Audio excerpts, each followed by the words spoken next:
Bienvenidos a Justicia y Transparencia, el programa vinculado, relacionado y que trata la problemática de la administración de justicia tanto en la provincia de Buenos Aires como en la Nación.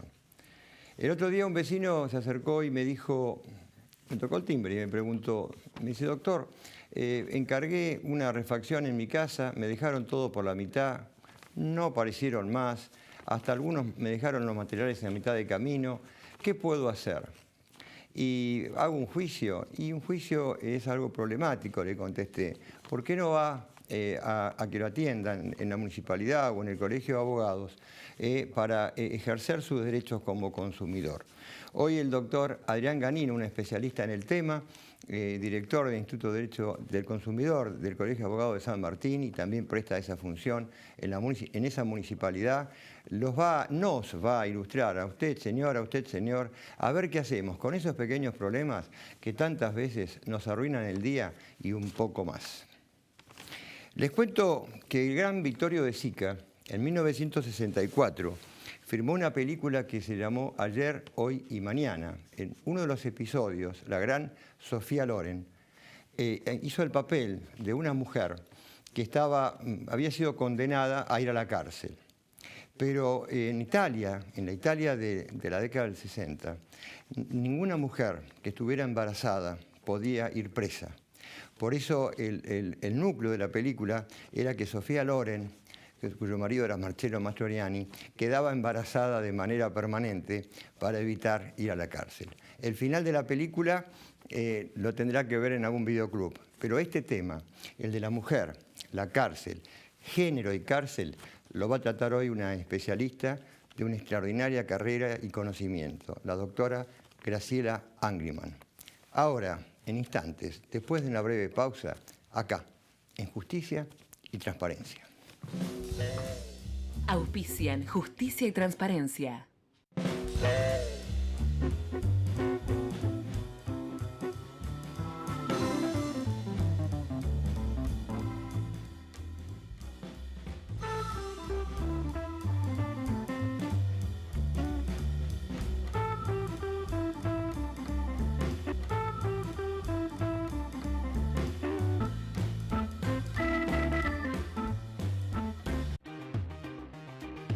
Incorporamos 10 nuevos móviles blindados con GPS y cámaras de seguridad conectados al COM que patrullan las 24 horas. Ya llegamos a 80 patrulleros en San Martín. Municipalidad de San Martín.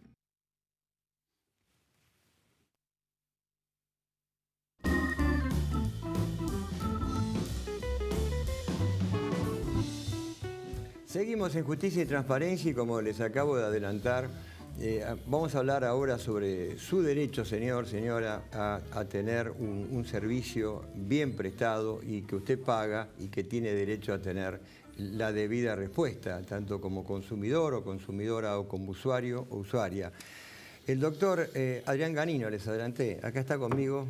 Gracias, Juan. Un gusto Adrián, tenerte aquí, un gusto la participación que siempre tiene en la difusión de estas ideas en un lenguaje llano para que la gente entienda y que presta el Colegio de Abogados de San Martín y en la persona de su presidente Marcos Vilaplana, que siempre ha sido y es un colaborador de esta gestión de llevarle a la gente insisto, con un lenguaje llano, qué es lo que pasa en el Poder Judicial y con estos problemas. ¿Qué hace ese vecino que me preguntó, Adrián? Le dejaron toda mitad de camino y no tiene ninguna respuesta. Llama y no le contestan. ¿Qué hace? Mira, en primer lugar, Juan, la idea es... nosotros tenemos un marco normativo, que es la Ley 24240, que es la Ley Nacional de Defensa del Consumidor, y que al mismo tiempo tiene un marco constitucional que en el artículo 42 establece estos derechos fundamentales a poder reclamar. En la reforma 94 se introdujo, ¿verdad? Exactamente. Entonces, primero tenemos un derecho y después nosotros como consumidores y usuarios tenemos la capacidad de poder hacerlo ejercer a través de diferentes mecanismos. En este caso, hacer los reclamos ante la empresa o ante el comercio o ante ese empresario o ese distribuidor o al que tuvimos inconvenientes es la primera medida. Nosotros siempre decimos tanto en las charlas que nos toca dar en el Instituto de Defensa del Consumidor del Colegio de Abogados o en el caso mío también en la función en la Dirección de Defensa del Consumidor de la Municipalidad de San Martín, es que no nos quedemos con la queja, ¿no? Porque este vecino tuyo, si no establece su reclamo formal, no deja de ser una queja, claro. Y obviamente venir a planteártelo a vos o se lo puede plantear a un vecino que no se pudo solucionar. En primer lugar es que esa queja se transforme en un reclamo. Si lo podemos hacer ante la empresa, hay muchos mecanismos hoy a través de mails, a través de mismos mensajes de texto o a través físicamente en el libro de quejas o ante la persona que obviamente no nos atendió o no nos recibe o no nos soluciona el problema.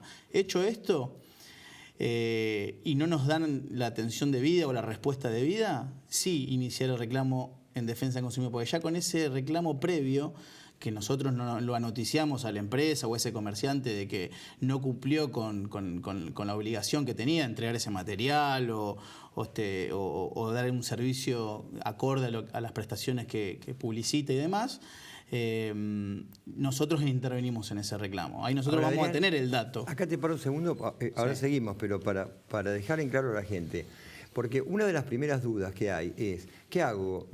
La primera respuesta de la gente o del marido o la mujer que le dice al marido, te dije que ese no me gustaba la cara y que no iba a hacer bien las cosas, ¿no? Y la cosa queda ahí como si vos, una mera queja, sí. Incluso una disputa familiar en la cocina. Pero luego viene la otra, voy a ver un abogado.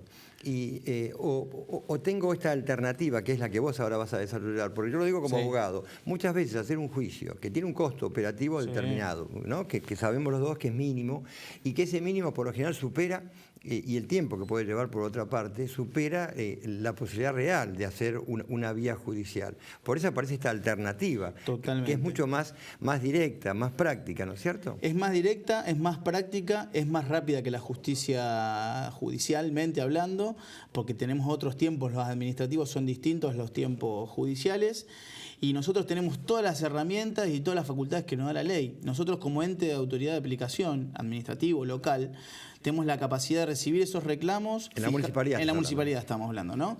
De recibir ese reclamo, de fijar una audiencia conciliatoria en la cual nosotros citamos a la empresa a que venga, y es obligatorio que venga a las audiencias, y el apercibimiento es que puede ser sancionado. La incomparecencia es justificada, la ley provincial, que es el procedimiento que nosotros aplicamos a la ley nacional, que es la 13.133, en el artículo 48, dice que es obligación, obviamente, de las empresas que son citadas a esa audiencia, en el cual van a tener un mano a mano con el vecino, que también es un tema importante, porque generalmente el reclamo nosotros lo hacemos por teléfono, o no lo encontramos, o no tenemos a alguien para poder hablar.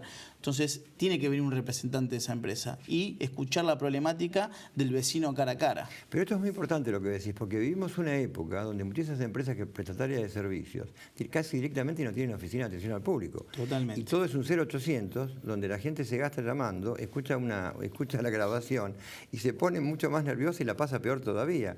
Qué bueno que haya a través del Estado local, del municipio, la posibilidad de sentarse con la otra parte para poner las cosas en su lugar, ¿no? Totalmente, y nosotros en eso somos severos y obviamente en el caso de que las empresas no comparezcan, nosotros hemos entablado sanciones. Por eso, a medida que fuimos adaptando el procedimiento a nivel local en San Martín y a ser severos al momento de nosotros fijar audiencia y que la empresa tiene que venir, porque nosotros ponemos como valor y como principio la protección de los intereses del vecino, ¿no? Del usuario, del consumidor. Y que si el usuario o el consumidor tuvo el tiempo de faltar a su trabajo para venir a una audiencia o dejar de hacer un montón de cuestiones para venir y sentarse y poder solucionar su problema, nosotros no podemos no aplicarle una sanción a esas empresas que no quieren venir a una audiencia porque la autoridad de aplicación administrativa la ha fijado. ¿Qué son sanciones económicas? Económicas. Que van creciendo. Van creciendo porque tienen un registro de reincidencia, que a medida que la conducta no cambia, obviamente la sanción es más severa. El fin es que la conducta sea modificada, no es solamente sancionar por sancionar. Es persuadir para que vengan. Es persuadir para que vengan, porque como el mismo compromiso que tomó el vecino y se acercó a la oficina y perdió su día o tuvo que gastar en el viaje o sus viáticos y demás, y perdió el presentismo, nosotros entendemos que la empresa, mínimamente dentro de lo que la ley también establece, que es el artículo 8 bis de la ley nacional, que es un trato digno al usuario y al consumidor, nosotros en eso somos muy rigurosos y entendemos que no venir a las audiencias también configura un trato indigno para cada uno de nosotros, ¿no? Porque yo me tomé ese tiempo y la empresa tiene los recursos para venir y encima resolver esa problemática, ¿no? Esto es muy importante porque hay en los tiempos que vivimos y hace mucho tiempo, lamentablemente, pero que queremos contribuir a ayudar a cambiar. que es el tema de la falta de confianza que tiene el pueblo en general, la gente, respecto de la administración de justicia. Y me refiero concretamente al tiempo, ¿no? A las demoras y a la falta de una respuesta rápida y adecuada. Porque si no es para ser eficiente no solamente hay que sentar a la otra parte, sino que hay que encontrar un camino de solución. ¿Se encuentra habitualmente? Sí, nosotros actualmente... No digo estadística, pero ¿cuál es tu...? Nosotros tenemos de cada 10 o 100, si querés poner un número, cada 10 reclamos tenemos un 85 o un 90% de solución. O sea que de cada 100 se resuelven 90 o de cada 10, 9 se resuelve. Es un porcentaje muy alto. Sí, es un porcentaje muy alto, pero porque en el transcurso del tiempo que nosotros nos hicimos cargo, por lo menos desde que yo asumí en esa función, pusimos el eje y como premisa esta protección de los intereses económicos de los usuarios y consumidores por sobre los de las empresas, que muchas veces son la parte más fuerte en la relación de consumo, ¿no? Claro, porque hay una asimetría, ¿verdad? Entre Totalmente. una empresa que tiene un lugar en el mercado con una gran movimiento de capital y de recursos humanos y materiales frente a un vecino que de golpe solo tiene lo que compró que no anda y no sabe qué hacer. Exactamente. Nosotros dentro de las facultades que nos da la ley, por eso tenemos esta premisa por delante, ¿no? De que nosotros vamos a proteger un solo interés, que es el interés del usuario y del consumidor en el momento de entablar ese reclamo. Y en las audiencias conciliatorias que nosotros tenemos, también tenemos esa misma premisa. Nosotros generalmente tenemos 3 salas de audiencias y los audiencitas son todos abogados recibidos en la Universidad de Buenos Aires, la mayoría, y matriculados en el Colegio de Abogados. Por eso también intercambiamos y tenemos muy buena relación con el colegio. Claro. Y es más, el colegio nos provee estos profesionales. Y ahí nosotros llevamos adelante todo el proceso que inicia con la audiencia conciliatoria. Y ahí es donde a la empresa le planteamos el reclamo, cuáles son los intereses cuáles son los intereses que protegemos nosotros y qué es lo que tiene que resolver, que realmente es por ahí falta de información, este trato indigno que te decía, que al llamar por teléfono no le habían una solución y tuvieron que llegar a la instancia de una audiencia conciliatoria después de 3, 4, 5 meses de llevar un reclamo de que no tienen servicio, por ejemplo, ¿no? Nosotros ahí casi el 90% se soluciona en esa audiencia. Después tenemos otra etapa, que es la etapa ya de legales, donde si no hay un acuerdo conciliatorio se analiza cuál es la infracción a la Ley de Defensa del Consumidor y se le notifica a la empresa cuáles son los artículos que infracciona su conducta, que puede ser el artículo de trato indigno, que puede ser el artículo de falta del deber de información, que puede ser el tema de las garantías que no se cumplen, reparación insatisfactoria después que ese producto vino fallado, con problemática. Nosotros en eso somos bastante responsables y tenemos esa premisa, como te decía, de primero proteger los intereses económicos del vecino. Y en esa etapa, llegado ya a la segunda, digo, ¿no? En el aspecto de cuando entra legales, digamos, sí. ¿Cómo sigue el tema? ¿Sigue como reclamo? No, ahí ya directamente nosotros... Sería un 5%, un 10%, por un 10%, lo que veo, ¿no? Exactamente, ese 10 o 5, porque encima... Después en la etapa de imputación, que es lo que la ley prevé, que es donde se analiza el expediente, que ya ahí el usuario no es convocado nuevamente a una audiencia, sino que el expediente pasa a esa área donde directamente es la empresa con el Estado. Entiendo. En esa etapa lo que se analiza es cuál es la infracción cometida y se le da a la empresa 5 días para que, una vez notificado cuáles son las infracciones que se cometen a la Ley de Defensa del Consumidor, diga... Que no hay infracción o porque ellos consideran que cumplieron con ese deber de información o el trato indigno y demás. Esa etapa es solamente la llevamos adelante el Estado contra la empresa. Y cuando contesta la empresa, supongamos que contesta que entiende que no hay ninguna infracción, que ha actuado fenómeno. No, generalmente... No ocurre. Generalmente hacen todos ese descargo.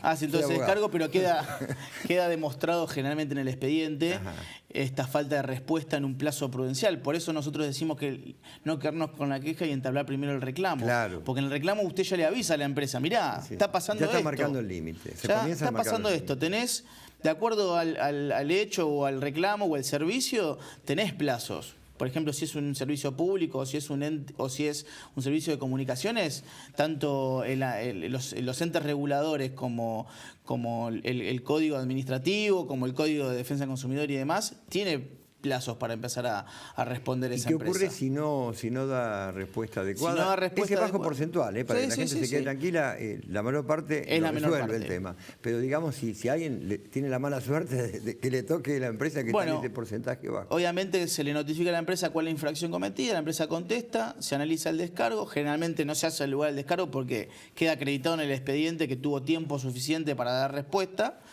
Y una vez hecho el descargo de la empresa, pasa a la etapa de sanción y resolución, que es la que lleva adelante el secretario del área nuestra, porque el que resuelve no es el mismo que lleva adelante la instrucción, Entiendo. si se puede decir. Tiene como el proceso penal, Sí, más o menos, para que haya el que objetividad instruye no o- es exactamente, Ajá. para que todo el derecho de defensa esté cubierto. Y ahí demás. puede aplicar una sanción. Una sanción, que esta es la parte también importante y novedosa, que por ahí muchos no la saben, Sí, o sí. hay municipios que todavía no lo terminan de aplicar, que la Ley de Defensa del Consumidor, en su artículo 40 bis, dispone que se puede aplicar un daño directo a favor del consumidor o del usuario o del reclamante. Una reparación Una reparación por el daño. por el daño. Pero es una reparación que no contempla lo que es la figura del daños y perjuicio, daño moral. Como un juicio, con base en un juicio. Para que la gente Exactamente. Lo que nosotros aplicamos es, bueno, ¿cuál es el daño que tuviste?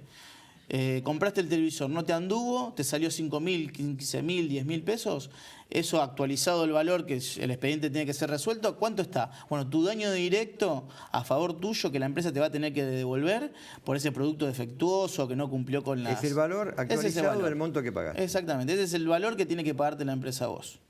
Y eso se define en una resolución administrativa, ¿no? De un Y acto llegado el administrativo. punto, ¿las empresas lo cumplen o hay que ir a tribunal? Hay otra instancia que ahí es donde, por eso también es mínimo el porcentaje que tenemos de esto, pero sí, generalmente una vez impuesta la multa, que va paralelamente al daño directo que es beneficiario, porque hay dos instancias, o sea, se le impone la multa por infracción a la Ley de Defensa del Consumidor y al mismo tiempo esa reparación La del reparación daño. para el consumidor. La empresa tiene 20 días hábiles, una vez notificada, para dar cumplimiento a esa Si resolución. no lo hace, Si no lo hace, pueden pasar dos cosas. Que apelen y obviamente el expediente tenga que ir al contencioso administrativo de la provincia, o sea, provincial, a la justicia. A la digamos, justicia. Al sistema judicial, como digo al yo. sistema judicial. Sí. Y la otra instancia es que no paguen, que no apelen, y ahí el municipio lo que va a hacer es emitir un testimonio a favor del beneficiario de este daño directo, Sí. para que él tenga que ir ante la justicia para hacerlo ejecutar. Pero ya con esa base Pero ya tiene una probatoria, base, digamos. Interesantísimo. Interesantísimo. Por la vía ejecutiva, como un título ejecutivo. tiene como si fuera un pagaré para que la gente Exactamente. entienda. Qué interesante, esto honestamente yo no lo sabía. Y creo que en casa están entendiendo mucho. Y una última pregunta, al menos por hoy, Sí, que vamos a sí, traer sí. otra vez porque este tema le interesa tanto a la Hay gente. tanto para contar. Claro, pero un tema, si no es una empresa, es un maestro mayor de obras, es por ejemplo, que era el caso de mi Sí. vecino con el cual Bueno, empezamos. Ahí se hace, ¿Qué se hace? ahí se hace puede un hacer poquito algo? más difícil la cuestión, porque nosotros podemos sancionar al que tenga registrado, que tenga un quit. Esa es la problemática que nosotros Eso tenemos. forma parte del problema. O sea, cuando contrato a alguien, Exactamente. para poder tener después la posibilidad de reclamar, voy a tener que pensar y meditar antes a quién contrato para Exactamente. saber si después puedo Reclamar o accionar. puedo hacerlo. Y una última, Exactamente. sí conviene guardar todo, ¿no? Todo. Recibos, facturas, Todo. garantías. Toda la documentación que uno pueda guardar y pueda obtener para después entablar su reclamo en una vía administrativa, que encima, esto no lo dijimos, pero es importante, es gratis. O sea, el Estado Eso te iba a preguntar. Muy no bien. cobra nada por hacer este trámite. Y encima... Es un servicio Es un público. servicio Es un que usted se público. puede acercar. Hay abogados, en este caso en San Martín, que van a defender sus intereses en las audiencias y mismo en la etapa de sanción. Y en el caso de corresponder, el Estado va a definir cuál es la indemnización, si se puede decir, que la empresa Pero le tiene que pagar a usted. Es gratuito. Es y esto gratuito. ocurre, y tenemos que ir cerrando, pero esto ocurre tanto en San Martín como en el resto de las comunas. Es una ley de todo el provincial y está nacional. funcionando. Vos estás en Tenemos la tema. problemática de que bueno, algunos municipios avanzan más que otros, Pero está instalado en pero todos está los instalado, municipios. ¿sí? Todos tienen la facultad para aplicarlo a nivel provincial. Doctora Denganino, colega, muchísimas gracias No, por por este favor. servicio, porque usted, señora en casa, estoy seguro que ahora está pensando que eso que creía perdido, o eso que creía que ya era un tema que no podía de ninguna manera reclamar, tal vez pueda hacerlo, concurriendo a su municipio. Seguimos en un momento en Justicia y Transparencia. Auspicia Auspician Justicia y Transparencia.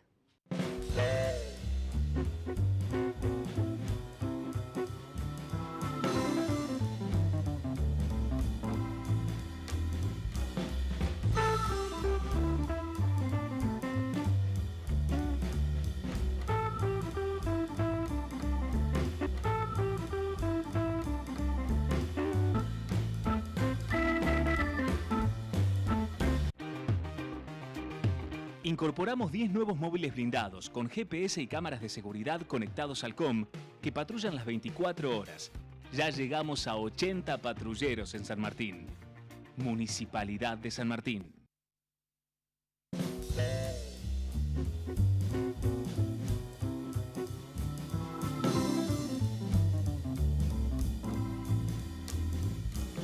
Seguimos en Justicia y Transparencia y como les adelanté al inicio, ¿qué tema, no?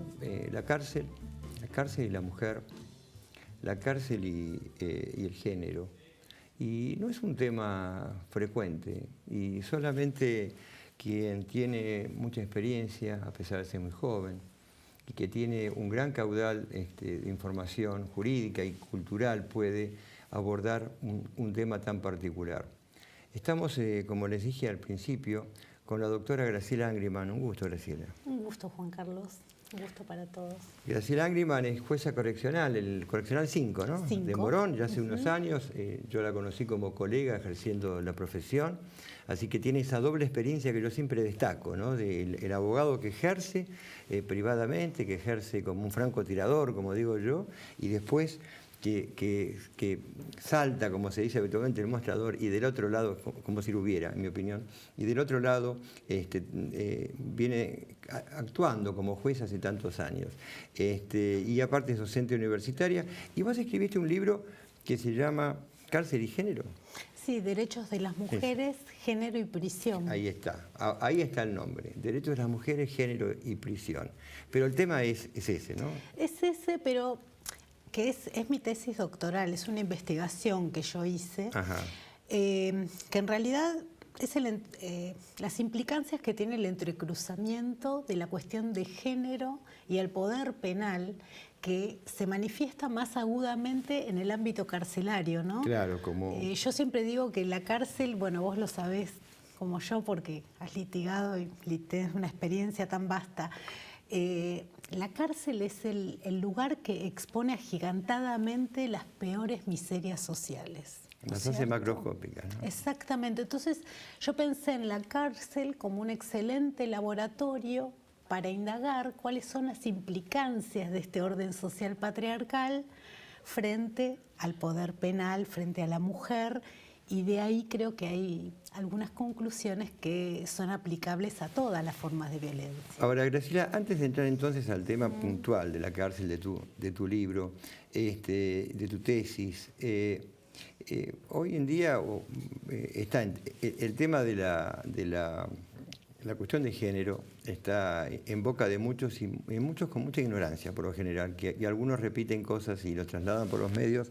¿Por qué no nos das una visión al señor o la señora que está en casa para que advierta de qué estamos hablando? ¿Qué es esto de la cuestión de género? A ver, cuando hablamos de la cuestión de género, estamos hablando primero de una sociedad construida sobre desigualdades, sobre normatividades, y justamente los estudios de género, ¿para qué sirven? Para desnaturalizar un orden social construido artificiosamente por la cultura desde el centro de la historia, ¿no?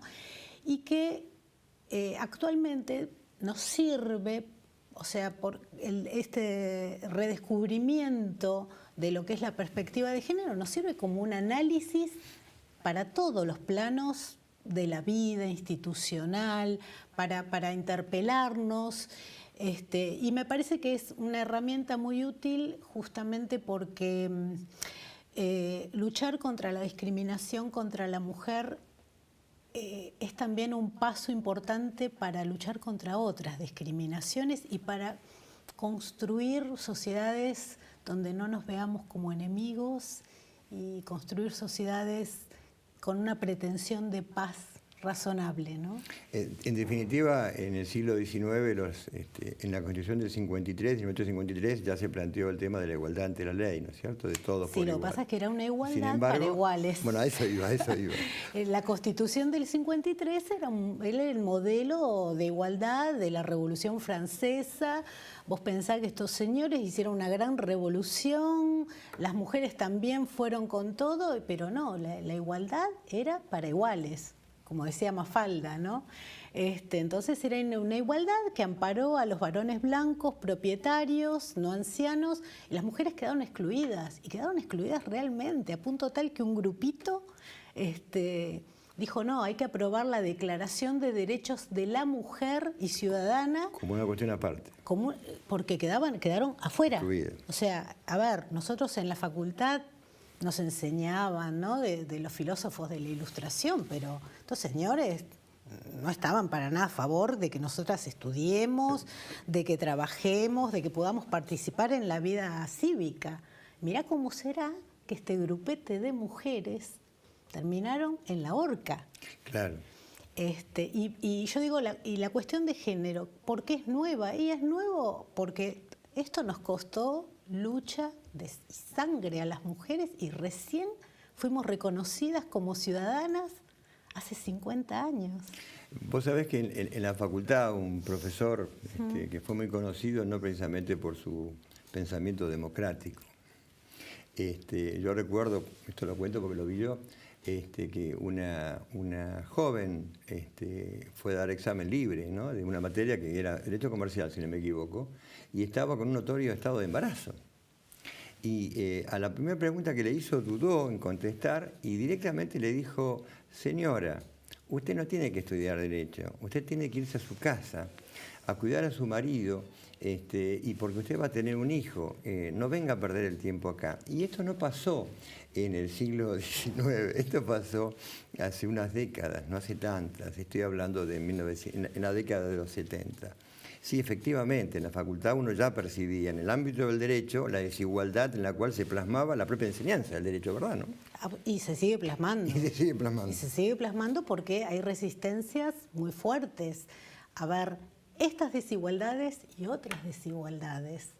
Fíjate que ahora se está instalando más desde el sector de las ciencias sociales el paradigma de la interseccionalidad, es decir, de la posibilidad de impugnar todas las desigualdades. Mirá la cuestión etnia, claro, la cuestión de los migrantes, la cuestión aborigen. Por eso me parece que, no sé, que es... Toda discriminación es la negación de toda otro. Convivencia pacífica, humana, ¿no?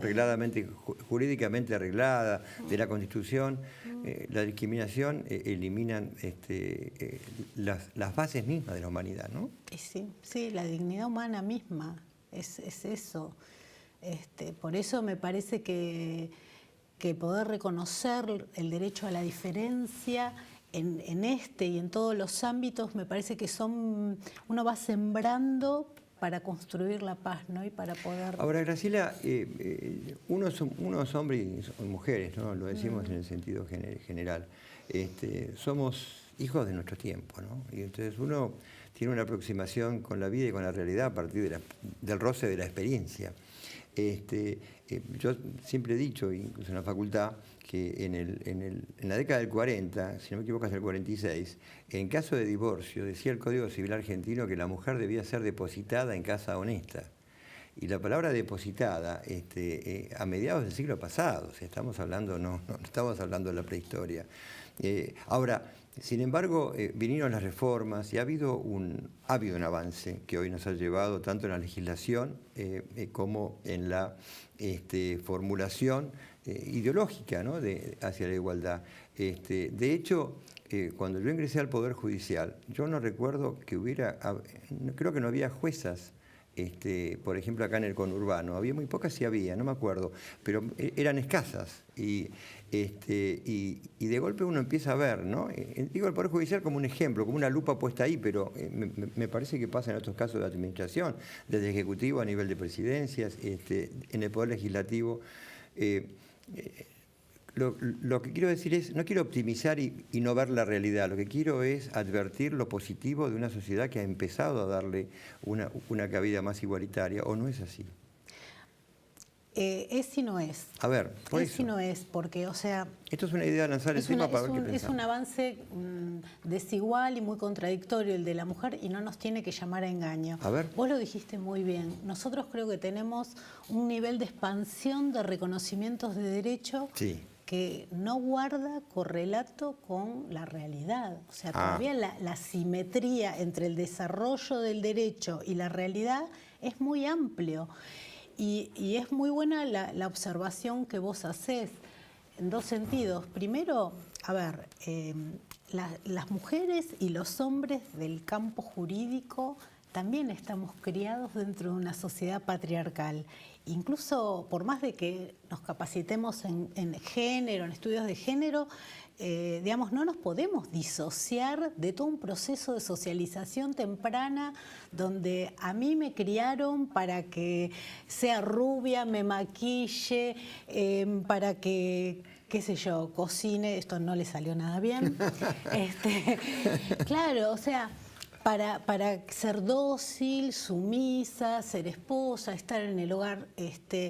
Ahora, que existan mujeres en primeros cargos de magistratura, que haya mayor presencia de mujeres en el Poder Judicial.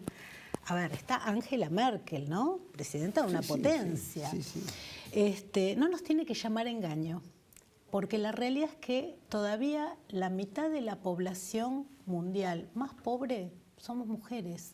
Todavía las mujeres tenemos tremendas trabas para acceder al mercado laboral, para progresar en el mercado laboral. Vos fíjate, el universo que yo más domino, que es los poderes judiciales, el poder lo sigue teniendo Zeus.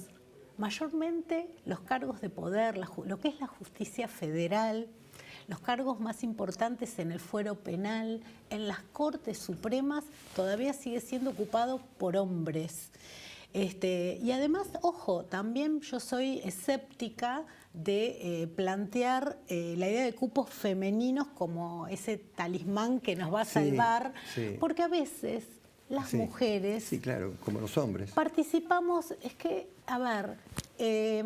porque es un tema de capacidades, ¿no? Y la dialéctica opresor-oprimido, a veces el oprimido termina identificándose con el opresor. Sí, claro, sí, claro. Sí. Entonces eso no nos va a salvar. Porque suena una concesión graciosa y el que concede está arriba, ¿no? Y es más profundo el tema. Sí. Es más profundo porque también, a ver, como dice Bovino, hay que rehuir de este modelo homogenizante de mujer. No es la mujer, las mujeres. O sea, tenemos que buscar la representatividad de las distintas mujeres. Y salir de lo abstracto, de decir la mujer salir como de la un idea ideal, autorreferencial. Sí. Es más profundo el tema de la construcción de la igualdad. Pero en definitiva la igualdad es la real igualdad de oportunidades para todos y a partir de ahí con las propias capacidades, voluntades y demás, con absoluta independencia de género, ¿no?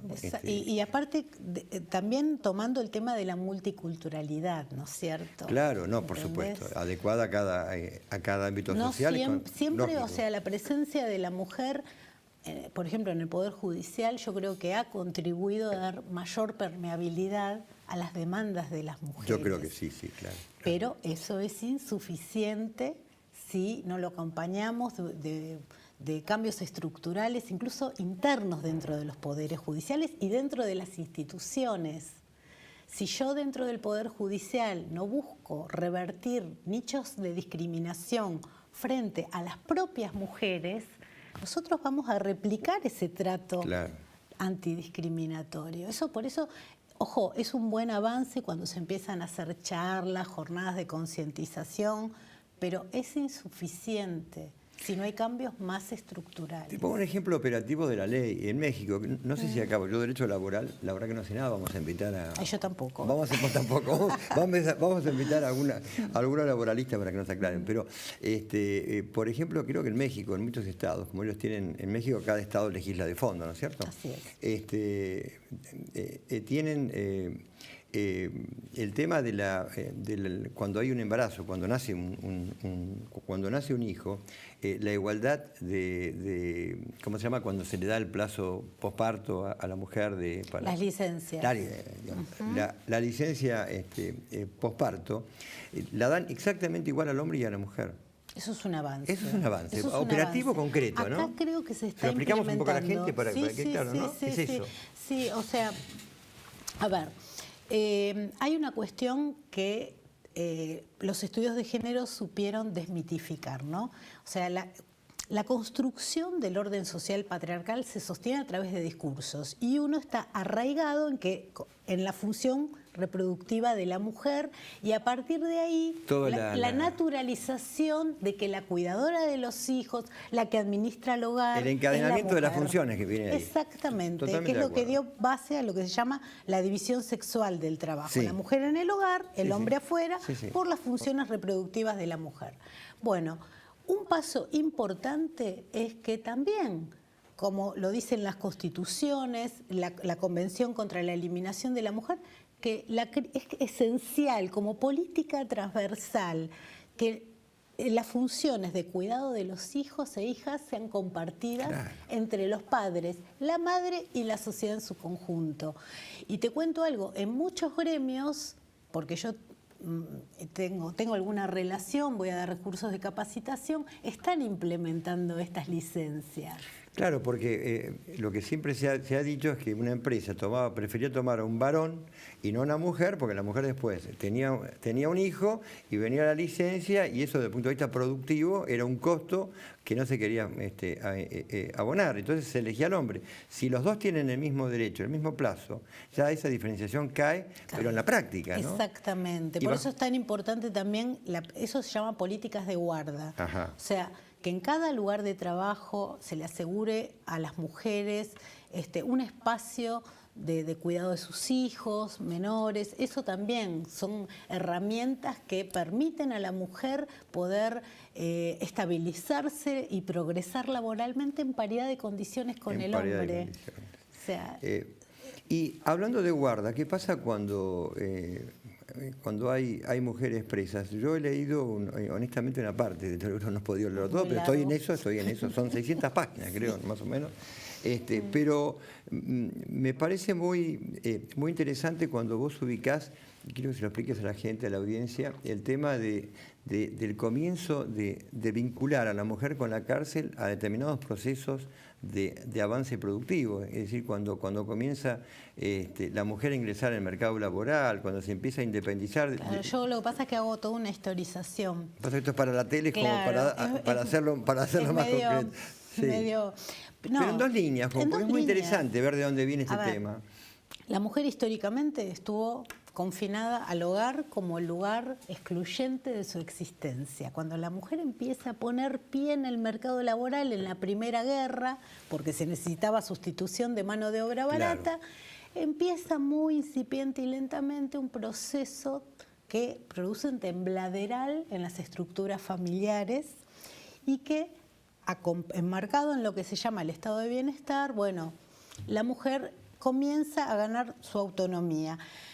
Las mujeres históricamente no fueron criminalizadas, sino que eran sometidas a otros mecanismos de control social muy fuertes, encarnados por el marido, el padre, el hermano. Cuando la mujer empieza a transitar ese proceso incipiente de autonomía, los mecanismos de control social se debilitan.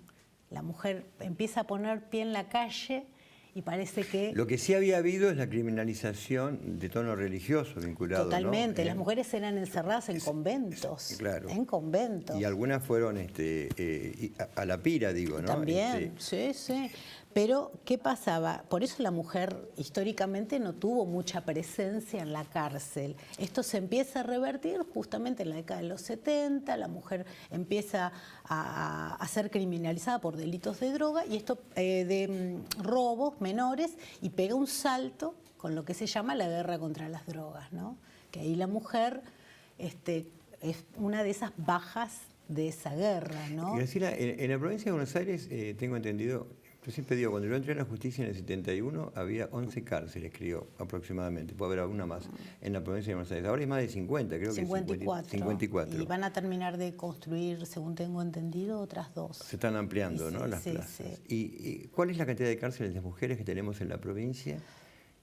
¿Y cuál es tu visión de cómo están, ¿no? ¿Cómo la pasan? Y mira, el problema es que de las 54 cárceles de la provincia hay 12 que son de mujeres, pero que en realidad son anexos de cárceles de hombres, solo 4 son de mujeres.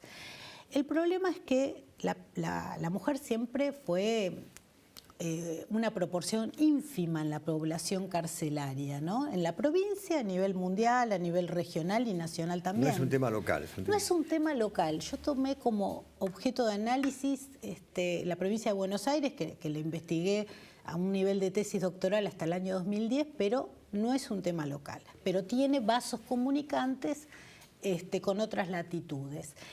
Ese porcentaje mínimo, ¿qué pasa? Con la criminalización de las mujeres por delitos de droga, siempre en roles más bajos, o sea, como mulas, las mujeres que transportan droga de un país a otro, o bajo la idea de modalidades de bajo menudeo, de venta de bajo menudeo. Que ahí tuvo que ver la reforma que hubo en la provincia, tuvo que ver ¿no? la reforma del explicamos año... a la gente eso rápidamente. Claro. Antes era federal nada más el tema estupefacientes. Y en el año...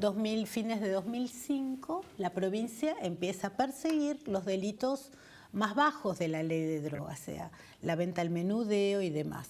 A partir de ese año, desde 2006, en 2 años se triplica la población femenina en las cárceles de la provincia, ¿sí?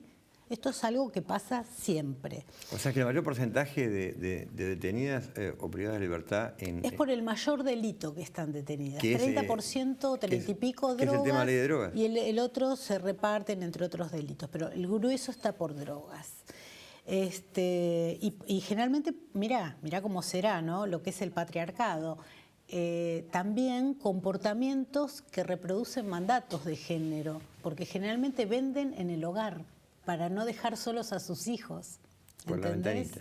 Venden por la ventanita. O sea, es lo que yo por lo menos llamo el fenómeno de la feminización de la pobreza que transita hacia la feminización de la subsistencia. Claro. En parangón con lo que llama Ferraioli, ¿no? Y que son mujeres que yo las entrevisté y son chicas jóvenes, jefas de hogares monoparentales, sus parejas las han abandonado, la mayoría tienen solamente estudio primario completo. Sí, ella a cargo de sus hijos, para que nos entiendan bien. Son jefas de hogares, están a cargo de sus hijos. Vienen de un pasado difícil, Vienen de un pasado difícil, la mayoría ha tenido compromisos con adicciones, historiales de violencia de género, y además la mayoría son multíparas. La mayoría tienen mínimo entre 3 y 5 hijos, o sea, de muy limitado acceso a todo lo que criterios a ejercicio de derechos sexuales y reproductivos, ¿no? Que eso también está de la mano de la pobreza y que eso también es una fuente de Eso es muy bueno, Graciela, porque restricción. ¿cuántas veces uno por ahí escucha a algún desaprensivo o desaprensiva, no importa, que dice, bueno, tienen hijos así porque sí y demás, pero en realidad nunca han accedido a posibilidades concretas de informarse, de manejar su cuerpo y de poder elegir en definitiva? Eso las convierte en vulnerables, ¿no? Sí, porque hay una especie de desdén con esa, ¿no? Sí, y sin embargo son los sectores más vulnerables los que padecen este tipo de situaciones. Sí, esto, mira, yo te digo, yo esto lo estudié de otras investigaciones sociológicas, de médicas, que ellas llegan a la idea de que esto es un fenómeno que llaman la transferencia generacional de la pobreza, porque en realidad esas mismas cadenas se las transmiten a sus hijas menores de generación en generación, ¿entendés? O sea, esa idea de ese contexto tan limitante, tan restrictivo en sus decisiones sobre procreativas, ¿entendés? Ese desamparo estatal, ¿no?, que también ha habido. Claro, y que se va replicando. Que se va replicando y que incluso la cárcel lo estimula subrepticiamente. Te quiero hacer una pregunta que yo creo que más de una persona en casa se la hace. Una cosa es meter a una persona presa y otra cosa es meter a un niño en el ámbito carcelario. ¿Qué pasa con las mujeres que tienen hijos de hasta 4 años, creo? Hasta 4 años. Que están con ellas alojadas en las dependencias. ¿Tiene el Estado una respuesta adecuada para que un niño crezca en esas condiciones, desde el alimentario? Es una imagen muy perturbadora para todos. Es una imagen muy dura. Tiene algo de injusto, Mira, por definición. Yo siempre digo, ¿no? y es realmente una muestra de la forma exacerbada en que el patriarcado se manifiesta en la cárcel. Vos, por ejemplo, recién me hablabas de qué bien el reparto de los deberes entre padres y madres. Vos pensá una cosa, la mujer cuando entra a prisión, además de que ya, yo digo, siempre entra con otros grilletes que los hombres no tienen, porque vienen con toda una historia de discriminación, de violencias de género, restricciones al trabajo, de restricciones al estudio y demás, encima vienen con la mochilita de llevar algo tan frágil como una criatura menor de 4 años. O sea, yo digo, en las condiciones que ofrece la cárcel moderna, sobrevivir a la prisión en este país y en cualquiera es realmente azaroso, ¿no? Sí, porque como casi decía Elías Neumann, Neumann. Nuestro querido Elías Neumann decía, a la cárcel se sabe cómo se entra vivo, pero no cómo se sale, ¿no es cierto? Entonces, imagínate a alguien que entra y entra con alguien tan frágil, tan vulnerable como un bebé o una beba de menos de 4 años, y cuando en realidad sabemos que se hacen esfuerzos, pero es muy difícil. Además es un ámbito muy artificioso para educar a una criatura. Vos sabés que la mayor demanda de las internas, por lo menos en el momento que yo estaba, y creo que sigue siéndolo, es los chicos no veían la luz del sol. Los chicos, por ejemplo, cuando salen ellas en libertad con los hijos, le tienen miedo a los perros o a los gatos, porque no están acostumbrados a ver animales. Están acostumbrados, se dirigen a la persona y le dicen, hola, Cela. No habría que replantearse, Graciela, y tenemos que ir terminando y espero que no sea la última vez que vengas, porque este es un tema que trasciende un rato televisivo, pero no habría que ir pensando en legislar en función de que una mujer con hijos, como pasaba en la Italia que mencioné al principio, debería estar con un arresto domiciliario, puede ir cuidando a sus hijos y con otra Bueno, el arresto domiciliario existe, sí, pero es aplicado por hombres y mujeres sí, que a veces mujeres, no tenemos, sí. no tenemos perspectiva de género. Claro, entonces se la vuelve a encerrar en el ámbito doméstico a la mujer. Sí. Entonces hay que pensar en arrestos domiciliarios donde la mujer también, con la ayuda del patronato de liberados, pueda estudiar, pueda trabajar se apliquen acciones positivas.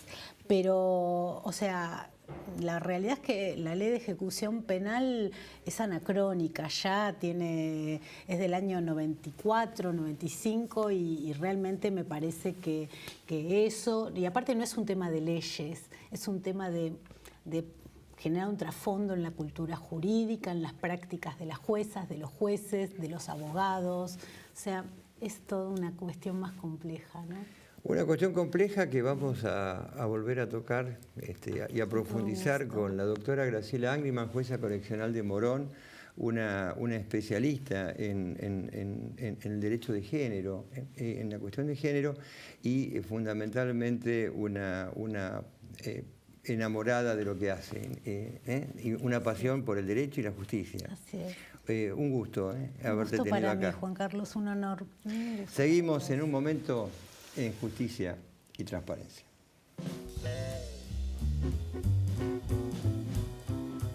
Auspician Justicia y Transparencia.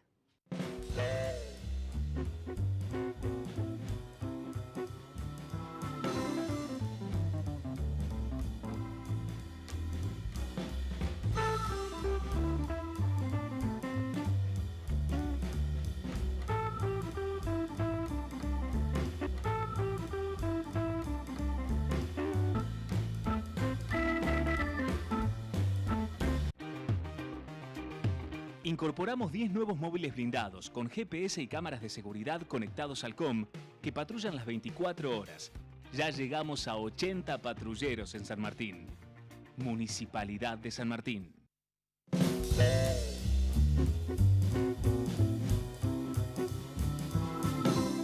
Seguimos en Justicia y Transparencia, programa el de hoy en el cual hemos tocado, en primer lugar, sus derechos, señor, señora, a tener una buena prestación de servicios, a que le responda a la garantía, a que la cosa que compró sea aquella que le prometieron en la propaganda y que si eso no ocurre, no se quede mal, no se quede con esa sensación de que ha sido defraudada o estafada, sino que puede tratar de solucionarlo buscando el camino que hoy nos ha explicado el colega en las oficinas de Derecho al Consumidor de su municipio.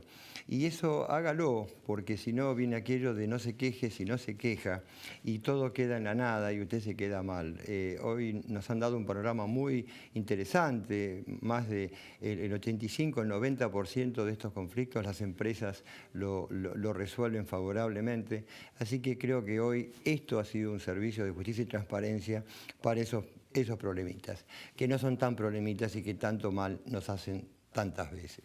El tema de la igualdad de género, el tema de los derechos de la mujer, tocados por una especialista, la doctora Graciela Angrima, la jueza de Morón, que creo que nos ha ilustrado el origen de esta problemática, los cambios que ha habido, las situaciones vinculadas con la legislación y el tema de la cárcel, ¿no? El tema de la cárcel y esto de niños que se crían encarcelados y donde aparentemente hay una visión hacia sectores vulnerables que la sociedad todavía no está dando una debida respuesta.